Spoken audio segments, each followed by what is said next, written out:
Now, in the Chinese capital Beijing, preparations to host the Olympic Games in 2008 are being taken very seriously indeed. In training are the city's notoriously grumpy taxi drivers. In Beijing, a revolution is underway. Welcome to Beijing. Welcome to Beijing. In classrooms across the city, 60,000 taxi drivers are being drilled in the rudiments of English. I want to go to the Summer Palace. As the city prepares to host the Olympic Games, its notoriously grumpy taxi drivers are being ordered to clean up their act.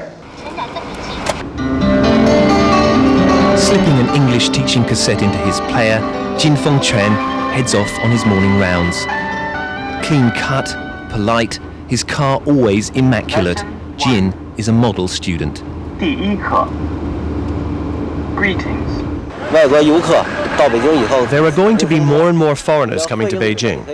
If we can speak some English, it will be much better. It's very important for us to raise the standard of Beijing as an international city. Welcome. 欢迎. Welcome to Beijing. Mr. Jin is a shining example of how the Beijing city government would like all taxi drivers to be. Unfortunately, the reality of most Beijing taxis is still rather different. Much more like this. Engine wheezing, tyres that have seen much better days. Shoehorned into the tiny cab with suspension that puts you in touch with every bump in the road. Don't even mention the air conditioner. And how about those English classes? So can we go to the World Trade Center? Do you know where the World Trade Center is? Apparently not. Even the long-suffering locals protest. Problems?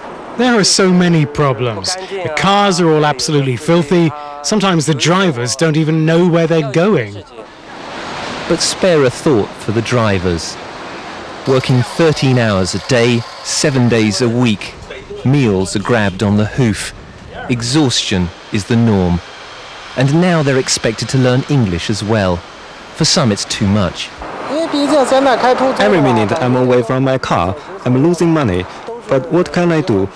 If I don't go to class and pass the English test, they will take away my lessons. There are still 6 years to go before the Olympics. For those planning to brave Beijing's traffic before then, the advice is still bring your phrasebook. Rupert Winfield Hayes, BBC News, Beijing.